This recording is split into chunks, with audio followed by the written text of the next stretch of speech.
Welcome to Little Log Pioneer Village. We're up here this weekend putting on a World War II display. Our unit is the 105th Combat Engineers, 30th Infantry Division. We come up here and we set up our display of infantry and combat. And our normal duty would be a combat engineer. So we would build things and to help advance our troops, but we will also do destructive type things to slow the enemy down.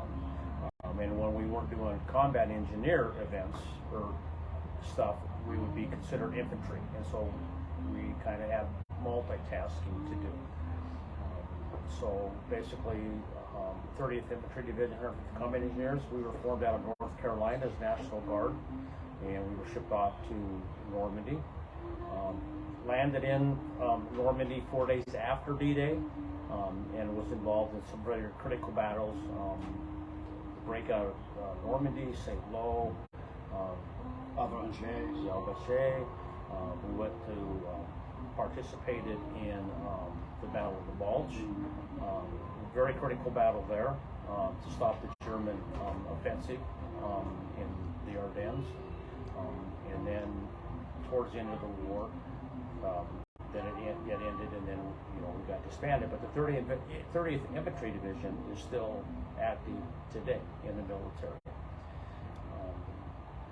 So basically, every member of our group, we're based out of the Twin Cities. I come out of Iowa. We have people that come out of Wisconsin, just all over, and we do events. We come to events like this. We'll do private events. We do educationals. We do parades. So we bring our stuff, and every member has kind of a specialty that they do. Like I do company clerk stuff, so I collect company clerk items. Ken over here does a lot of signal corps communications, so he collects that. And then tools that the combat engineers would have had. Weapons of all various types that would have been used from the very early point of World War I or World War II to the late stages of World War II. And then we have our kind of K-ration section or food items that progressed through the war. Some of the stoves and items they use for cooking, if they're lucky enough to get them. Various ammunition, so we can show people the progression of items and grenades and what would have been used on a certain armored vehicle, what wouldn't have worked for them. And so everything in here we allow people to handle and touch, because we want people to get back from it. And as everybody knows, the veterans of World War II are decreasing in large numbers, and there's not very many of them. At some point in time, they're not going to be around anymore. And so it's kind of our mission to carry on their legacy, because they were the greatest generation. If you ask them about the war, some will talk about it, some won't. They don't look at themselves like we look at them today. They will tell you, I was just doing what they did in the 40s. They felt it was just their obligation to serve their country. So they don't feel like a hero. Nope. And so we're going to carry on that legacy for them. The kids today really don't get exposed to the history like I was taught or Ken was taught. They don't get that exposure in school. They get a little bit, but they just kind of brush over it. And we get these kids that come in here, and we try and educate them about that timeline in history, how important it was for them.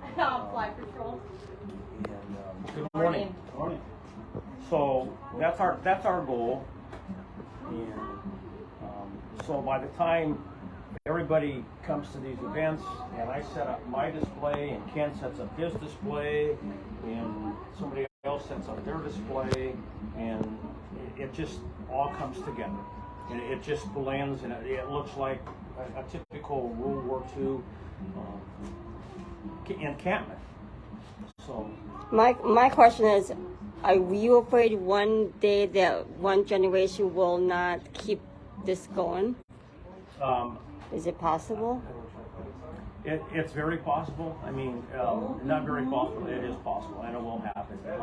I can ask kids questions about World War II, and they've never even heard like Roosevelt, the Battle of the Bulge, They don't know about it. Pearl Harbor. They don't know about that They either. know nothing about that. And so we educate them.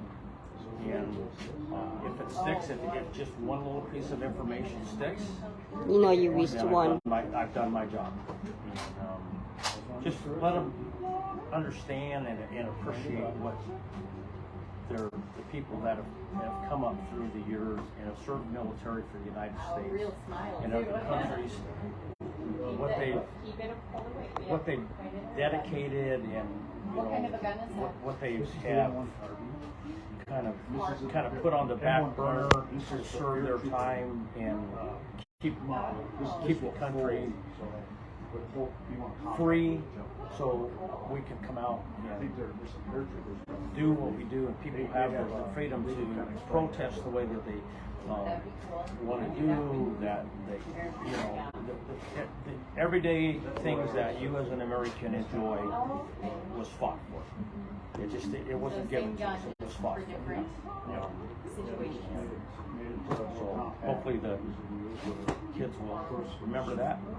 Small areas. We are one learning right now about it. So, but yeah, and then this is a very unique venue. Those metal buildings over there, those were called Quonset huts. That was the very early stage of billeting soldiers, and then they went to these hutments.